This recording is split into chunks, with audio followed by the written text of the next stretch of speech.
Oh, it's fucking.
Hello. Hey, well known, well Hello, known. everybody. Hi. Yeah, I wanted to bring you on and do a quick interview with you and let some of the people out there that are Sopranos fans get to know you a little bit on a personal level and let them know who you are outside of the Sopranos, maybe some Sopranos talk and, talk about your book and future projects that you got going on. Okay. All right, brother. So if you Yeah. can, tell us who you are, where you're from. my name is my name is Robert Funaro, and I'm from Brooklyn, New York. From originally from Brighton Beach, Coney Island, and then we moved to Bensonhurst. Then later on to we took the Guinea Gangplank to Staten Island, and I was on the hit show The Sopranos. Sopranos fans probably recognize me as Eugene Pontecorvo, the guy who couldn't get out. So he sacrificed his life for his family so they can get out.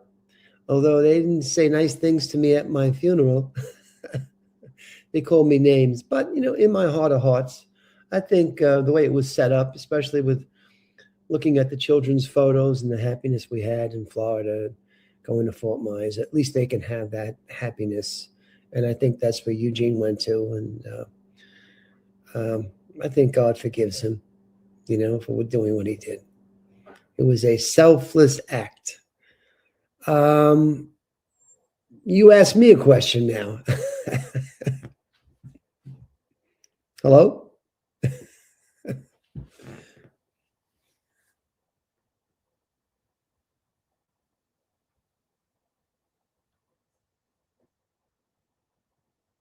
Hey, are you there? Ship to shore. Do you hear me anymore? Yeah, I could hear you. Can you hear me? I can hear you. So so maybe you want to ask me a question or two. Yeah, I'm sorry about that. It's I, okay. I I wasn't on the stage and I was talking to you. All right, yeah, So there's only so what much I was it? can say about my bio, you know what I mean? Yeah. So what was it like playing on the Sopranos and how'd you get the role? I heard you were a bouncer and ended up landing the role or worked with Gandolfini or something like that prior. Yeah, I talk about it in my book, Homemade by Robert Funaro on Amazon, my cookbook. I take 8 episodes, and I also talk about my relationship with James Gandolfini, whom I saw at the gym today on the TV screen. Yeah. I met James, in New York in the '80s. We did a play called Streetcar Named Desire, which toured Europe, Scandinavia, as a matter of fact. We did a 3-month tour. He played Mitch. I played Stanley. He really was a true Mitch. And later on, he did it on Broadway. I met him in the doorway of the Lion Theater on 42nd Street. It's a group of theaters that were subsidized by the city. Off-Broadway, off-Broadway. I say off-Broadway houses. They were officially off-Broadway houses. And he was sweating. He had the glasses on. He was just so Mitch. And we developed a friendship. And then we went our separate ways. And then later on, when he became successful with Sopranos, a friend of mine, Gordon Silva, who worked as a bartender at Caroline's, went up to him at a party and after wherever. James is very accessible actor. You can go up to him, and he went up to him and he said, "Hey, if I was you, I'd get your friend Bobby Funaro a job on your Sopranos show." And James said, "Well, what's Bobby doing? He's at Caroline's. I was a manager at the time. I wasn't bouncing, but I started bouncing there. But I ended my career there as a manager." And he took his driver because he said to Gordon said Caroline's, and he took his driver, Joe Fay, around the city because he couldn't remember the club. And he landed at Caroline's. He probably went in and asked if Bobby Funaro was going to come in. And I walked down, and he was at the bar, and he offered me a role on the show, an audition, not a role, an audition. Couldn't promise anything. And then I landed a role on one of the greatest TV shows in the history of television, I believe. And that's how it started for me. That's how my whole career started in the year 2000. Year 2000. Yeah. Because I think you came in season 3. That's correct. Yeah. Yep. Season 3. And then you had a big role when you were trying to, retire. You had received an inheritance, and, you had some family trouble, and it seemed like you were trying to get out. And I felt like that was a really dynamic character in the show, because they always say there's only 2 ways out of the mob. And it kind of showed there, like, you were living the street life, and then you ended up, lucky and received a bunch of money, and then you were trying to make your way out. And I thought that was really dynamic. Yeah. Well, there was Joe Bonanno, line from the show. Yes, it was a real blessing. I never expected that kind of swan song, so to say. And it really, truly was. I've said it before. I think people remember what touches their hearts or what they can relate to. In my case, it was a guy who, a mobster. But that's a metaphor for many, many people who want to get out of their situations, and the people in charge won't allow them to get out. Now, I'm not saying condoning that suicide is a form of getting out, by no means. But at the same time, I still think that plight of everything, the walls closing in on Eugene, people could really relate to. And as I said in my opening speech, I think that God, has a special place for people such as Eugene, who I always felt it was a sacrifice for his family.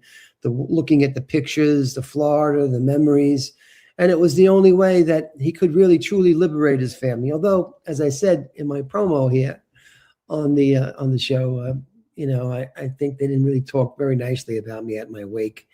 But Michael, and they call me a mutt, but I couldn't control that. But in my heart of hearts, and God knows our hearts, I really did that for Eugene did it for his family. Do you know what I mean?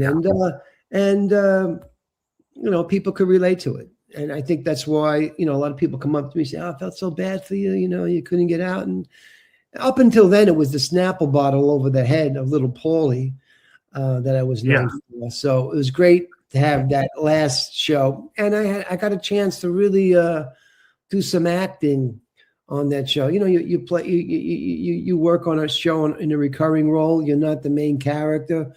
There's circles, there's the inner circle, the little bit of the it's kind of concentric, and I was kind of like the second circle. The inner circle would be Paulie Walnuts and Michael, and then I became that third circle. Good things come in threes. And it's not a lot of times that you get a chance to really showcase what you can do. And of course, the show won an Emmy Award for Best Dramatic Episode, and I was part of that. And I'm Wow. very proud of that. Terry Winter won that Emmy Award for the Best Dramatic Episode in 2006. So I was part of that, and it's a great honor to be part of that also. Oh yeah, it's an amazing accomplishment too. I mean, I really commend your acting abilities because, Thank you. you know, you really took the viewer, at least from my perspective, I'm a viewer, and you know, I rewatched it with my wife and I got her involved and she was kind of like, "Oh man, do you think he like do you really think he's going to kill himself?" And you know, she was like really, you know, brought into the show and kind of really explained like how some people get into these, you know, what you think is a good situation coming from a bad one, and then you end up, you know, to me it was you did that so your wife and you know your kid could get out of New York and kind of go to Florida. Have you? I always watch this. I always watch the conspiracy Soprano stuff, and there's a conspiracy out there that your brother, with the connection of the members only jacket, I guess was a part of, you know, everybody comes up with their own endings for The Sopranos. What's your take on that? I think that's exactly the way it was to be interpreted. You make your own ending. You interpret it the way you. It was open ended. So many things in life, I think, are not. You don't really get closure for them. They just keep on Yeah, going on in perpetuity, so to say. And I think that's what David did in terms of the creation of that last scene. You got the Boy Scouts, you have the brothers, the brothers, African American cats that come in, and you got the Holstons, and you got the onion rings, and you got the family sitting down, and you also have the threat of the members only jacket. So. And it could be, I wouldn't discount that theory, but also, if you talk to Dan Grimaldi, he'll tell you that he kills Tony Soprano. So you make up your yeah, own, and your own ending, and it's. I mean, there have been many Cassavetes films, John Cassavetes films, that really you don't get that closure, and in life you don't really always get it. So, I mean, you have to ask yourself: would you want to see Tony Soprano kind of shot in the head or his throat cut? I have a tendency to think that if anything was going to happen to him, that he would have seen jail time, like very yeah, much like John Gotti, because that's the way it seemed to be going, with people stooling out on each other and to be exonerated for their own, like Sammy the Bull Garano. So yeah, yeah, definitely.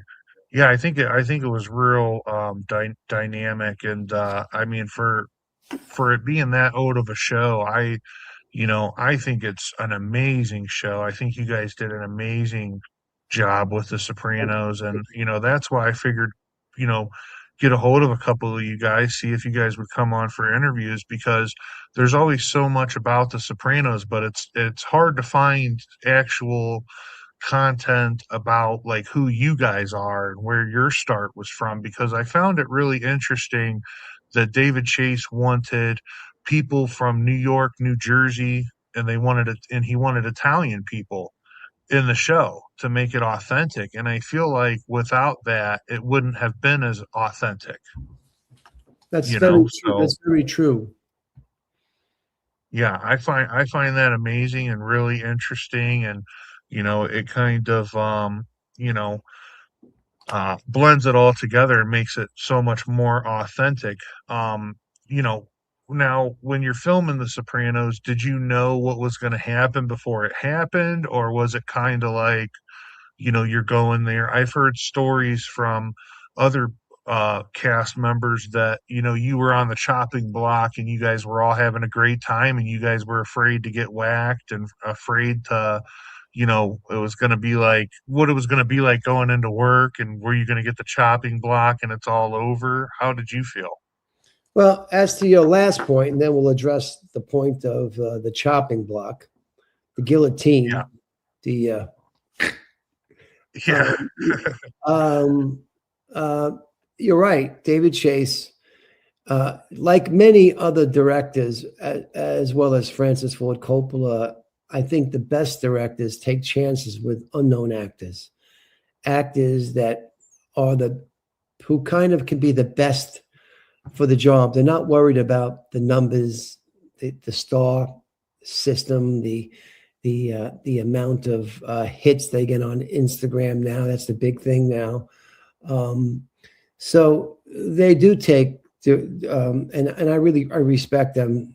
You know, being in the business, a lot of times I hear from other people who want me to be a part of their project. They have me reading for one role, and then all of a sudden I get a phone call. Well, we were going to make you do that role, but we have to try to get this thing done, and we're going to attach. And this is just an aside, and just an example. We're going to attach Alec Baldwin to play that role. This is an example, not truth, but or someone else that's a little well further along in their career, and it's so annoying to hear that. I mean, it's just like it should always be the best person who can do the job. But right. The reality is it's a business, and people make compromises. And I think those people that compromise, those projects, they never really go well. The people who take chances, like David Chase, they go well because they go with their gut and what's in their heart. Now, addressing what you said about being killed off, we really never really were in fear. Well, we never would do anything that would spoil our run. As an example, give away a story plot. Everything was so secretive. If you did something like that online and you told the press, you truly weren't going to be back for the next episode, except if you were Tony Soprano, which he would never do. James would never do that. So you got to be careful about what you said. In terms of, for myself, David was very fair. I mean, we never really, as an actor, you really can't control that, what the writers are going to do and how they're going to write you in and out of an episode or out of the show. But in our case, David would always have the decency and is a real true gentleman to give you a call and let you know that what was going to happen. In my case, I got the call and he said, Bobby, I got some great news for you and I got some bad news. What do you want me to tell you first? Tell me the good news. The great news is that Terry wrote this episode called Members Only, and you're in it throughout the whole episode. You got a storyline, and it's really a great episode. And okay, that sounds great. And you're going to get a wife, and you're going to get a kid, and fantastic. And I started hearing like things like prior to David's call that hey, they're casting for your wife. They're casting. I didn't know what was going on. I didn't have any inkling of what was going on. I'd even asked James, who was my friend. So then I got the call from David, and he said that. Now, what do you want? I said, well, what's the bad news? The bad news is that you're dead.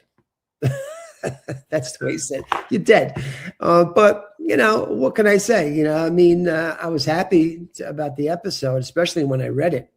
And then there's the other thing. There's always 2 or 3 scripts with Sopranos. They never gave us the each character. Sometimes they would give us 2 or 3 scripts. So my script, I ended the show with the hanging, but in the script, James, Tony Soprano gets shot. I never knew that until I saw the episode. That's how secret it really was. During the shooting of it, Jimmy never told me that he got shot in that episode. It was kept quiet. And I was surprised because I thought, well, I hang myself, and it's going to go black, whatever David was going to, how I was going to get off the plank, so to say. But that was a surprise to me. So you see, it was the secrecy was everything in terms of the Sopranos and your longevity on this show.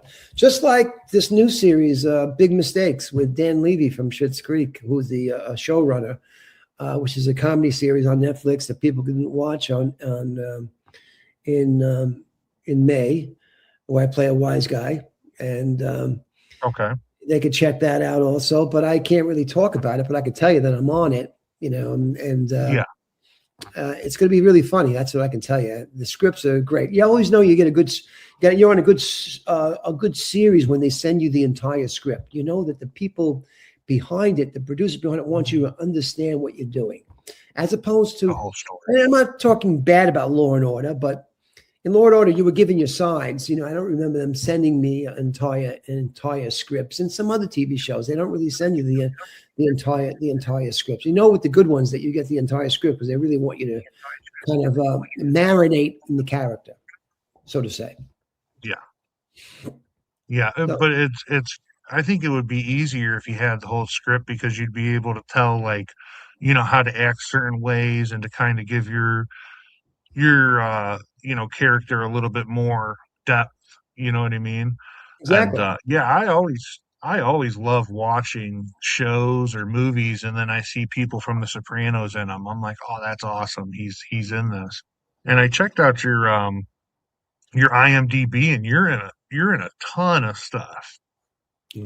which I think is great. I'm gonna have to catch up on some of the more obscure movies that maybe I haven't seen that you're in, just to check it out and see it, because I think you're a really talented actor, and I'll have to definitely check out. You said it was coming out in May on Yes, Netflix. Big Mistakes Okay. coming out in May, Netflix. I mean, I also have some independent films. The last independent film that I did was called Critical Acclaim.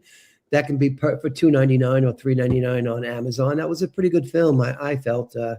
Well, you don't have all the control when you play a protagonist in a film, and the editors and the director takes it the way they want to take it. But the acting in the film, my acting in the film, I was really happy with because I thought it was really true, meaningful, and interesting, and coming from very straight from the heart, which is the best kind of acting you can do. Yeah, definitely.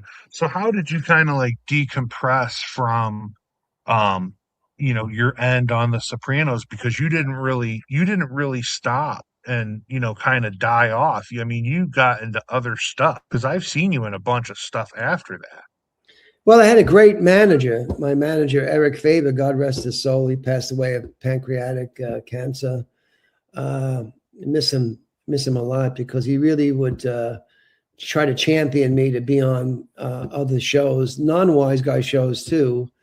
Although some of them, like the Sinner, when I played the Sinner in the Sinner with Chris Mason and Jessica Biel, my original name was Ron Tanner. They changed it to Ron Tanetti, but still, it was an improvement because I think I was a refrigerator guy or a heating specialist or something. That was my profession. I was a working class guy. And I don't mind playing Italian who's a working class guy because this country was built by working class Italians with the bricks Absolutely. and the builders and everything. So I like playing working class guys. So I didn't really mind that. Not that you have a choice, but Eric really pushed for me to do things, and he pushed for me with Ridley Scott in American Gangster. And The Irishman also with Robert De Niro and also the other great actors, Al Pacino and Joe Pesci. And so Eric was a great, agent. And now I have new representations, but the business is kind of shifting ever since COVID, so it's a little bit different. I think let's say this, that the pool of actors has opened up. Why? Because of the Zooms and the ability to self-tape. So that opens up the talent field. So I think, I still think the good people want the New York actors. I've been to LA to work with Al Martino on a short film called Cutout. Who Al Martino, he was Johnny Fontaine in The Godfather before he passed away. And he's a great performer, entertainer, and I really loved his acting in the few things that he did do.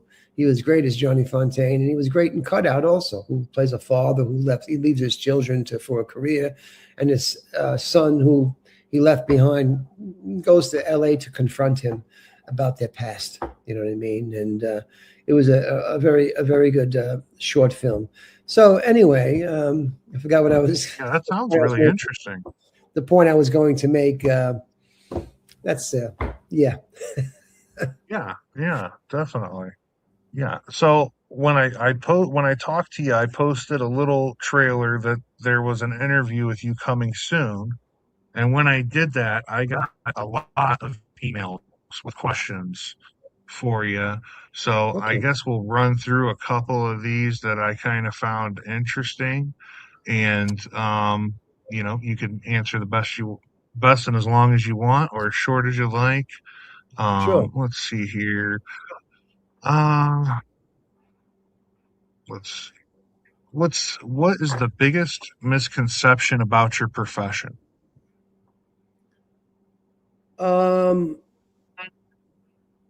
I think the biggest misconception about it is what we do in the time that there's a great expanse of time between roles. It's almost like being a Navy SEAL. People think that we continue to work. Some of us do, but a lot of us have to wait for the next job. And it's what we do in between that defines who we are.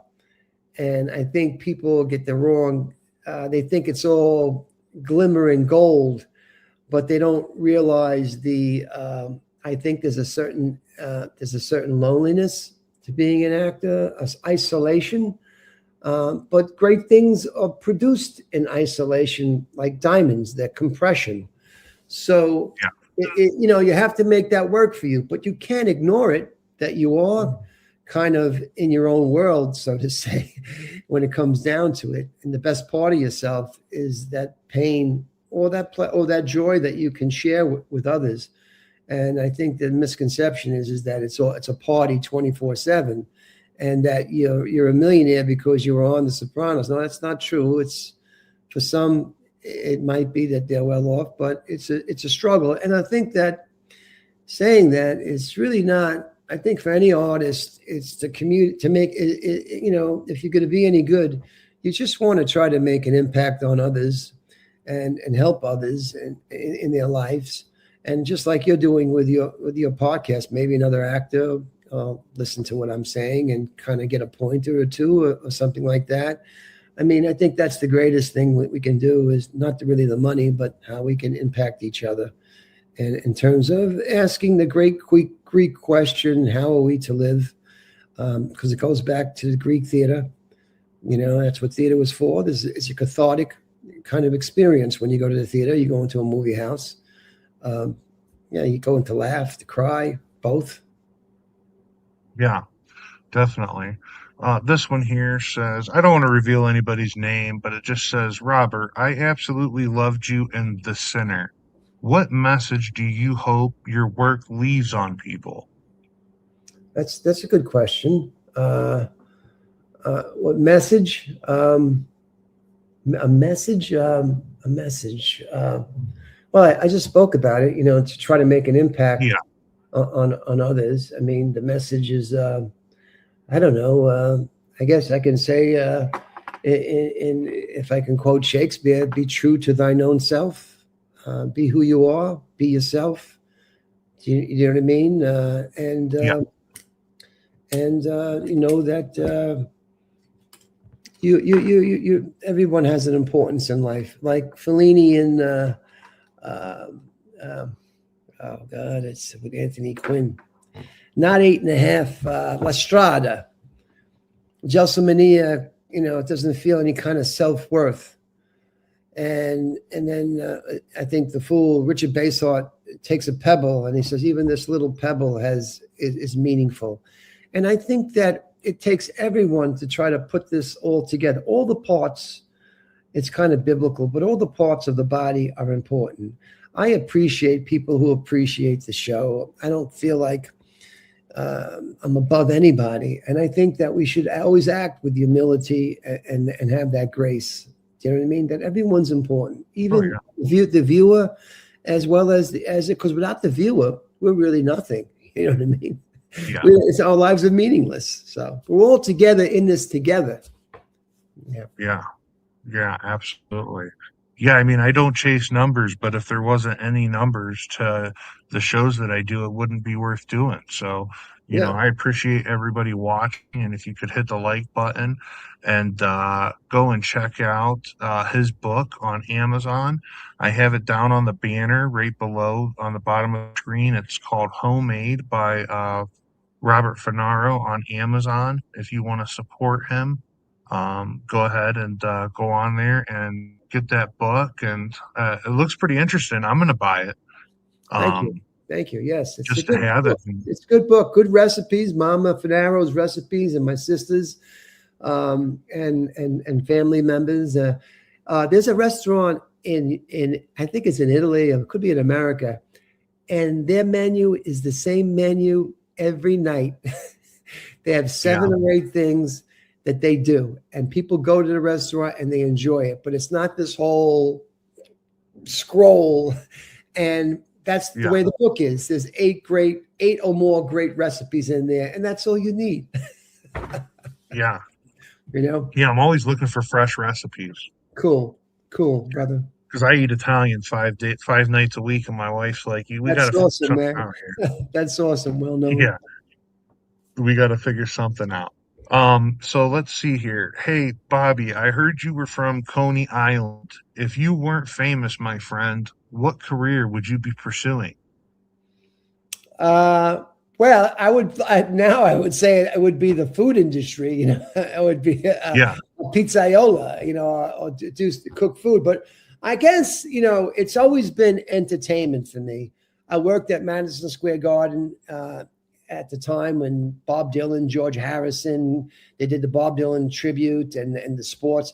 I've always been kind of involved with entertainment as an events manager there. Garden Services events manager. And then I went on to Caroline's as a bouncer, and then finally a manager. So it's always been somewhat in the entertainment field. I would say I would have placed myself. But now it would definitely be about cooking and not being a chef maybe, but having my own place or something like that. Doing a menu and yeah, stuff. yeah. That'd be Yeah. awesome. Yeah, I mean, I always especially with what gravitated towards food entertainment. costs. Yeah. Yeah, especially with what food costs in New York. I mean, it's $30 a plate now for Italian food, Mulberry Street. I couldn't imagine a restaurant that has Sopranos guys or something like that involved in it. That'd be really cool. Yeah. Let's see here. What's the biggest challenge that you've had in your career, and what did you learn from it? Biggest challenge in my career. Okay, I'll be honest with all the viewers here. I mean, I talk about it in my book. When I first became a soprano, I landed the role of Ralph Cifaretto. That's Joey Pantaleone's, and I talk about it in my Yep. book. Joey Pantaleone's role, and it wasn't working out between me and James. The chemistry, they wanted to gray my hair. I was as tall as Jimmy, and I got the call from David saying it really wasn't working out between us, that protagonist. And Joe actually, they wanted Joe in the beginning, but I guess something happened, some sort of technical thing. I won't talk about that, but it may not have been technical, maybe something else.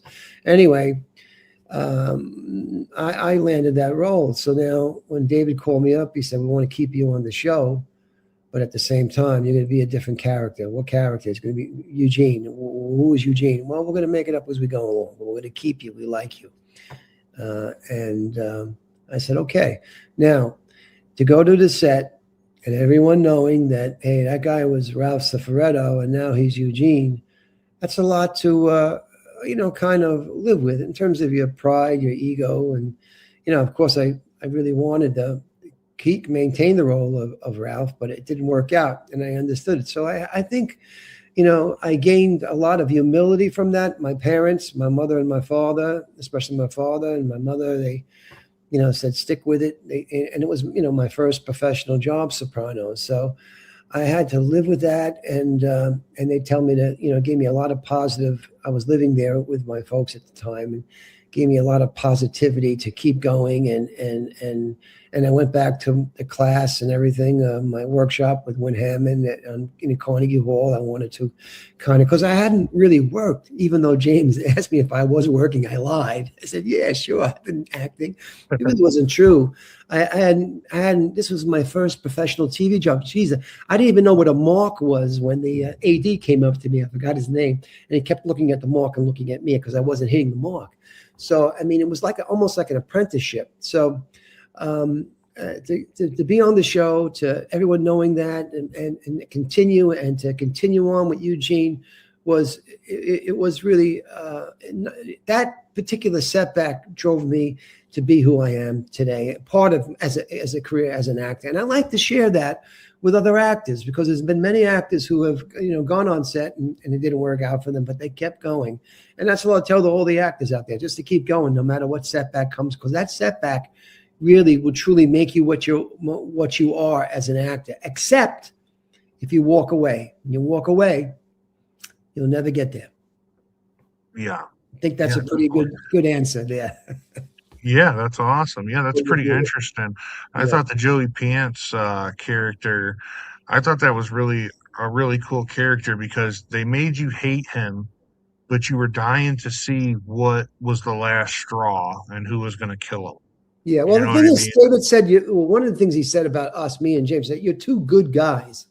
And it's true. I am a good guy. And so was James. And even though Tony he could be who he was, but he still was a good guy. I mean, with the Ducks and everything, he had heart, he had feelings. And for instance, both of us was too alike. And that was one of his comments we discussed about the role and the change to Eugene, Yeah. And Joey was great. He was like, Joey was great because you really did hate his guts. You know what I mean? And, just, he is somewhat annoying. He's a great guy. I'm just saying he has that kind of like that kind of instigator kind of quality about him, Oh, yeah. Yeah. And you're like dying to watch and see. It's like watching a train wreck. You don't want anybody to get hurt, but you can't help but watch and see what happens and what the outcome of this is, because it's not going to be good. Yeah. I mean, he was clowning on everybody. Yeah. And as far as that being your first role, I couldn't tell watching that. You know what I mean? I couldn't tell. So you pulled that off really well. Well, I had a lot of training. The training, I had a lot of training prior to that, but film is a technical thing also. And I had to really bone up on the technicalities of filming. And I was given some good advice to watch the Michael Caine video on film acting, and that helped out. But I did a lot of theater prior to that, but not film work and TV work. So it's another animal. And so you have to learn to kind of conserve yourself for each take and ladder up, so to say. But you also have to learn hitting the mark and what eye to be looking at someone when you're looking at someone, this eye, and not blinking. And there's many technical things that because the camera is like a lens, a microscope lens, you know what I mean, and sees everything. And a lot of what we do on camera is said without lines at all. One look, a look of the eyes, could mean so much. And that speaks louder than words, literally, so film acting is another technique, and I needed to learn that, Thank you. Yeah, that's amazing. What's the best advice you ever received, and who gave it to you? Let me just get my plug to make sure I don't lose you because of my charging. Okay, there you go. What's the best advice? What was the question? What's the best advice you've received, and who gave it to you? I think the best advice I've received is from James Gandolfini, who told me that if you're going to be in this business, don't be afraid to be working with anyone, because you're just as good as anyone else. And Denzel Washington, Harvey Keitel, Joe Pesci, Robert De Niro, whom I work with, think something of yourself, because you are something. You're an actor, and have the courage to. That was the big thing about James. He took great chances, and he wasn't afraid to be who he was. And I think that was the greatest advice that James gave me, just to keep going and not look at a person for what they've done, but who they're playing and who they are. Take away all that other stuff, and just be there and be present. And you can do it as well as they can. Don't let that get into your head. You're working with you're working with someone who's in a story, and you have to keep it at that. And then all good things will happen for you, Yeah, for sure. I got to ask for myself, what was it like working with some of those guys? I mean, Oh, that's got to be it was nuts from a great seeing their pleasure. movies and then, We had such fun working together especially on Sopranos. The food, the camaraderie, the fooling around, playing basketball. yeah, That chair being broken with Joe Gandolfscoli, Vito Spaffatori. That actually happened at lunch. The chair actually really, it did collapse, and then yeah, the writers put that in the show. So it's a yeah. lot I of just stuff. had Joe on. The writers usually would hang around the actors, because some of their best stuff came from the actors. It came from some of like playing the basketball scene with Joe and Joey Pants. We were playing basketball, and the writers got that idea that they put them both on a basketball court. So, but we were playing basketball at the Silver Cup. They had a net. I think the net inside the studio, or maybe the net outside, a basketball net outside the studio on the avenue that not many people go on. We were playing basketball outside the Silver Cup Studios in Astoria. So, I mean, a lot of great stuff came from just conversation, Just you had to be careful what you were talking about, That's all I'll say. Be careful what you ask for. Yeah.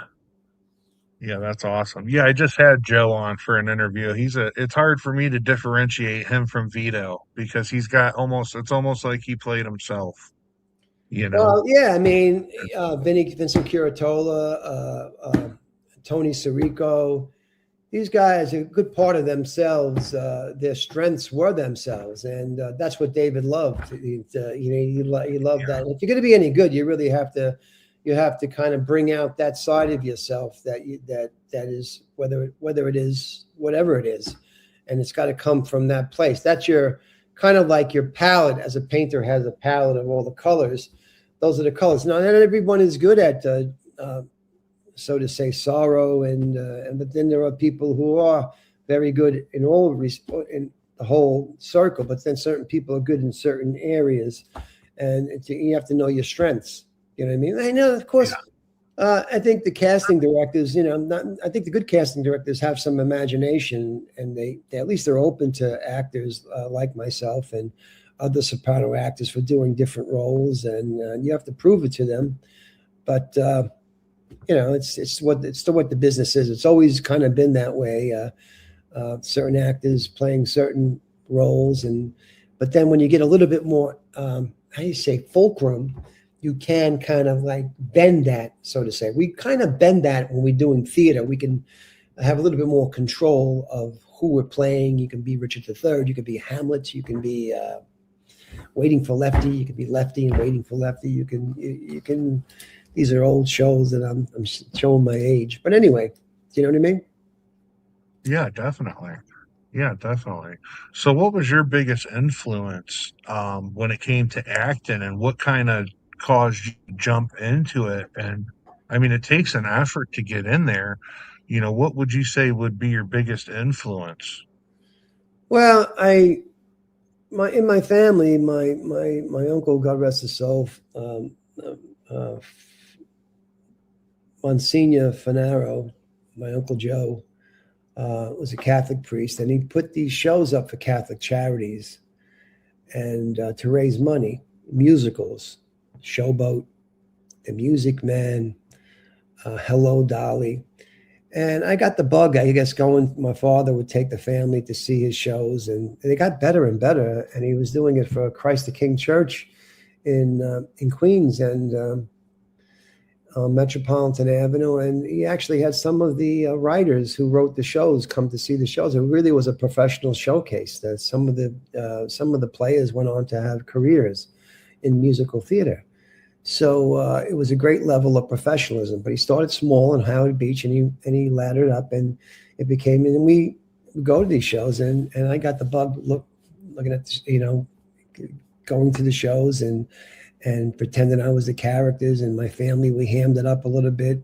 At Christmas time, we do like skits, and we do that. When we got the cassette tapes, we'd make tapes and everything. So that's where I really got the bug. And then later on, I tried doing accounting. I wanted to drive a Jaguar and have wanted to be like Gordon Gekko. Not that I came up with Gordon Gekko, but I wanted to have that all that material wealth. And when I went to accounting school at Pace University College, I realized that wasn't for me, and mathematics never was for me. And I wrote a poem on my final called "Don't Quit." When things seem wrong, as they sometimes will, when the road you're trudging seems all uphill, when the funds are high and the funds are low and the debts are high, and you want to, when you want to smile but you have to sigh, when care is pressing you down a bit, rest if you must, but don't you quit. Now, I failed that test, but I went home and I told my mom, I said, listen, I'm really not working. She said, well, why don't you do what you really love to do?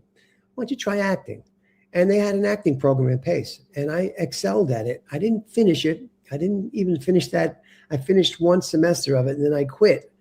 But from then on, I realized that that's what I wanted to do, and I pursued it, and that's how it became for me. I went to HB Studio, and later on studied with Robert Lewis from the Group Theater, and then later on with Win Hammond from the American Place Theater, who was a great theater man and who really he cherished the word, which is what theater is about. The word, the word, the word.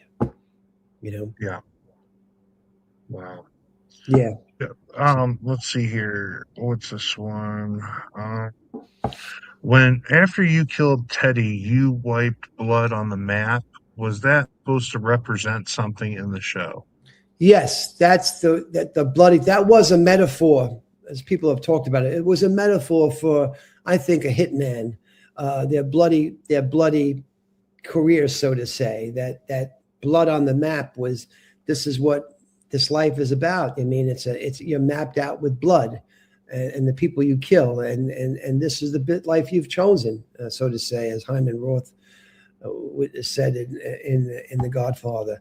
Yes, it was. It was a metaphor for that kind of life, the wise guy life, the hitman life, so to say. It's mapped by blood. It's from blood to blood.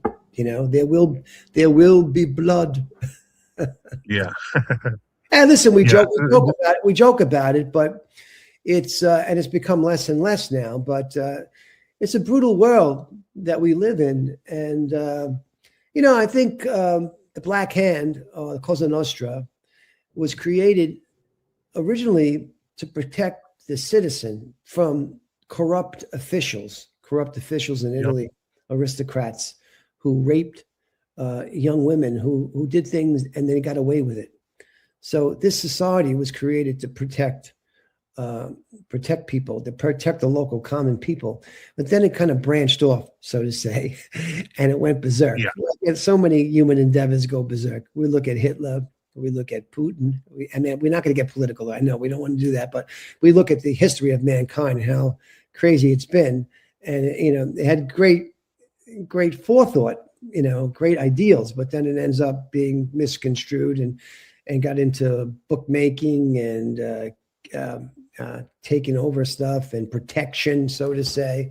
Because if you think about protection, there were people who really would shill you money because and you needed that protection from them, and people will leave you alone. So you give that little vig, so to say, every little and you got that protection because people are corrupt. So in its inception, it was meant for good, is what I want to say. Yeah.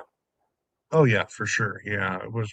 There was a lot of scrutiny against Italians back then, especially, Yeah. in New York, where it was really unjust and it was for the people, and kind of, and it's always kind of been for the people. It just, used its people to get there, I guess. But what was your thoughts when you were like, did you watch The Sopranos when it came out every week? And, what was your thoughts after being in it? Was it just different for you watching it, or? I think I wasn't really an avid fan of it, and I was happy for James, and I did watch it, but I wasn't really an avid fan of it because I was really more into survival of my family. I had a son, and trying to make ends meet, and as a bouncer and a doorman, actually, because we made good money at the door, bringing people into Caroline's and kind of selling real estate, so to say. Yeah, Best tables, and I was really hustling to survive then. So I really wasn't getting into any really TV shows, but I was very happy to be in it. But maybe not knowing as much really helped me because I didn't have anything in my head. The only thing I had in my head is my friendship with James, and he was really on my side to see that I succeeded in my endeavor on the show. And with God's help and James' help, he did. yeah, definitely. What was your thoughts? Did you watch The Many Saints in Newark? Many Saints in Newark. Yeah, I thought that the Many Saints in Newark was kind of it was interesting.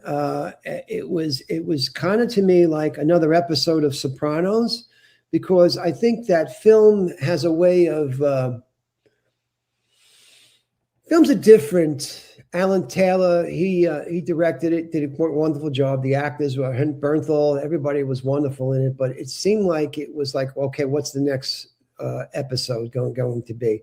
And in film, if you look at the great films, they have this beginning and this middle and this end, and they kind of tie everything up. And I don't think everything was tied up in it. A lot of people were disappointed with it.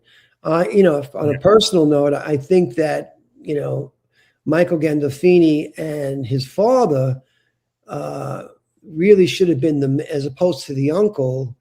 But this is the way, they set it up. It should have really been the main focus, that the father and how he interrelated with everyone and what happened to him.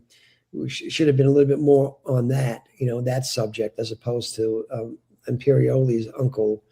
You know what I mean? Yeah. Okay. Okay. I thought we should have moved it across the water, and we should have seen maybe like a New York side of it. And it would have been really cool for them to bring, like, the members of the Sopranos that are still around into it, and maybe not discussed what happened to Tony or something like that, or kind of just peeped onto it, but you seen more of like the New York side of it. And then if it would have took off, they could have been like, New York Sopranos spinoff. Yeah, I mean, you can look at it, and certainly can see it. I can see it that way. But the thing is that it was created as a television series and not really created as a film, Yeah. And there's a big difference between both entities, and there's a lot of sequels that work. If you look at Godfather 3, they say that didn't work as well as Godfather 1 and Godfather 2. In a way, I think it's true that it's very hard to make a sequel to rival, especially a television series that had, I think it's really 7 seasons, because it was 6 and 6A. You know what I'm saying? Almost 7 seasons. Yeah. Very hard to match that. How do you match 7 great years? I mean, 15 years of a TV show. And that's hard. It's really hard to, unless you have that film, that film written, and what it is. When you write it, it's got to be a much difficult task to write it, because how do you get it right? Who do you focus on? And that's why my feeling was really should have been how Tony Soprano, like Michael Gandolfini, who was great, how he became Tony Soprano, you know what I mean, through his father, what I mean? And that trajectory would have been interesting to me. That focus on young Tony, all on him, all, even if he transitions, but not into who he was, because no one could play James. But that Yeah. how it really happened. So I think, yeah, it could have been. I think it should have really been all about Michael Gandolfini. That's my feeling. You Yeah, know. that's mine as well. Yeah. I feel like it came up shy on quite a bit. I feel like it was almost like a parody, like when they would throw in the scenes with like Paulie and Silvio and stuff. I just felt like it was kind of like they had to. I could care less about the black street gangs in Newark. You know what I mean? The riots, all of that. I could care less about. I kind of wanted to see what turned Tony into, the monster that we kind of see, but, you loved, but he was a bad guy, but you loved him. And, it would have been kind of cool, like at the end of the movie, to kind of see, like, all right, here's Tony. You know what I mean? And I just feel like we didn't really get that. Well, yeah. I mean, if the focus, I agree. If the focus had been more on, and it's just an opinion, more on Michael, young Tony Soprano, uh, very much like De Niro in I think De Niro was further on in Michael's craft, but still, young Vito Andolino was quite fascinating to see him early on. If you remember in The Godfather, I thought it was terrific. And it was separated because in two, Coppola brought him back, and then they melded the two films together. But that would have been to me, yeah, that more that whole thing about the family and how he became Tony Soprano up until that point would have been Yeah. really really strong and to me made more of an impact. But easier said than done. But I felt like that was, and I think Michael would be quite capable of doing it. So Oh, yeah. so Yeah, there's definitely some talent in there. It was definitely, a talented movie. I mean, it wasn't bad. I just, no, if you would have asked me while I was watching it, is this The Sopranos? And I would probably say, no, this isn't The Sopranos. I right. mean, take the names away. It just didn't, do it for me personally. Well, But in most movies, yeah, you follow a character. You follow this one character, except for films like Traffic. It has multiple stories, but you follow this character. We want to know about Tony. We want to know about his mother. The mother relationship was great. How did that happen? You know what I mean? yeah, With the mother, and because later on it kind of disintegrated, went berserk. I know you tried yeah, to kill me. You know what I mean? How did that start? So the mother, the father. And young Tony Soprano, his behavior, it could have been with the African American cats, the blacks, the cats, that too. You know what I mean? I was there in my lunchroom when that shit happened, when it shit went down in the 70s. You know what I mean? With the race thing and the black and white thing it was in my high school in Staten Island. So I experienced that. How did young Tony react to that? Did he protect them? It would have been interesting to see him protect them. I remember some classmates, not that I was involved in that, they actually went to the sides of the African Americans and protected them. It would have been interesting to have that kind of color in the film too, that that young Tony Soprano actually stuck up for them. You know what I mean? But what I'm trying to say yeah, is here's a little bit of color of who he was.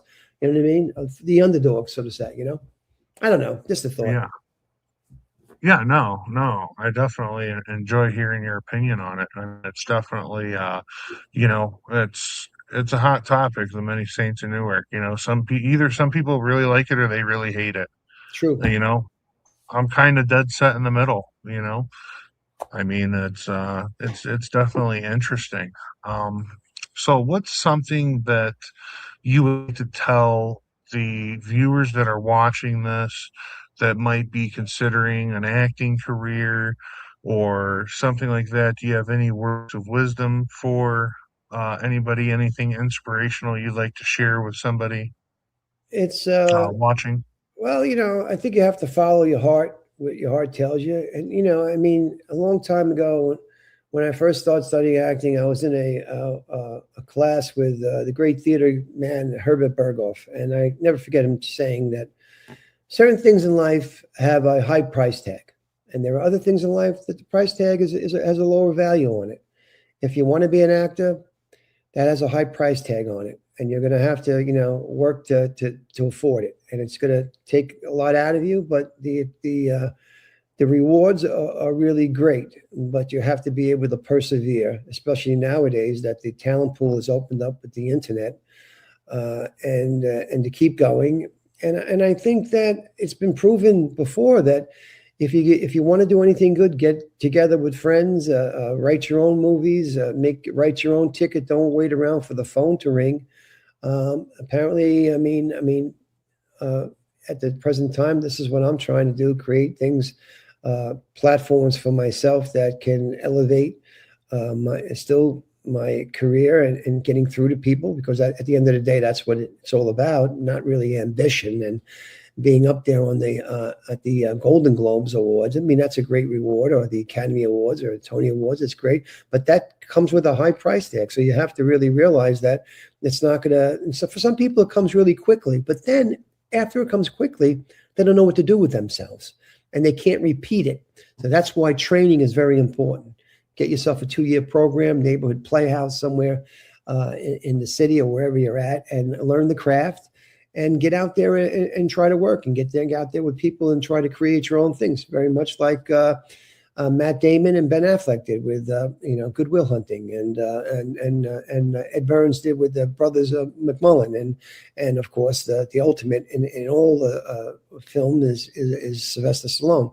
But you got to remember, Stallone was actually in the business. He knew people. He had some people, Henry Winkler, and so it's networking and getting involved and getting up there and working. David Mamet's True or False, his book True or False is an interesting book about doing the work and not putting yourself in a workshop for the rest of your life, and because it's about doing the work and meeting people. Robert De Niro met Brian De Palma, and Brian De Palma told Martin Scorsese about this actor, and all of a sudden Martin Scorsese and Robert De Niro, they clicked like that. They did Mean Streets, and many of the actors, Harvey Keitel, clicked, and they're very fortunate actors to meet a director such as that who really respected their work. So if they didn't get out there and try to do these little short films, college films, and NYU films, do anything you can in order to, but get your training first. And just realize you're going to have to be patient, and patience is, he who waits, what you wait upon the Lord, you rise up with wings like eagles. And I'll end it at that. Yeah, definitely. Yeah, it's really nice. I'm glad you could say that to the viewers and stuff. Okay. Let's see here. Yeah, so I don't want to keep you too long. I usually do the interviews for around an hour. I really appreciate you coming on and kind of telling the viewers who you are and letting people get more of an intimate idea of you, just outside of The Sopranos. And I appreciate you taking your time and coming on and doing this interview with us. Well, thank you very much. It's a great pleasure for me to do it and to share my stories and part of my life and who I am and what I've accomplished. And it's a give back, so to say. And so it's been a really great pleasure. Thank you. Yeah. Thank you very much. It was really interesting. I'm glad we could, get together and do this, and yes. All right. Well, I'm going to go ahead and end the show now. I really do appreciate you coming on. And if there's anything else you'd like to say to the viewers, anything you'd like to, plug, or any projects you'd like to point them in the direction of? There's no business like show business. There you go. That's it. All right. All right, buddy. Thanks a lot. Thank you. Yep. Bye. Bye.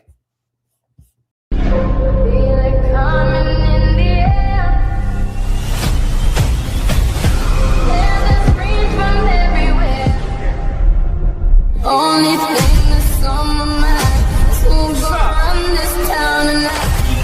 Yeah, I say that we are. This is Rock Nation. Pledge your allegiance.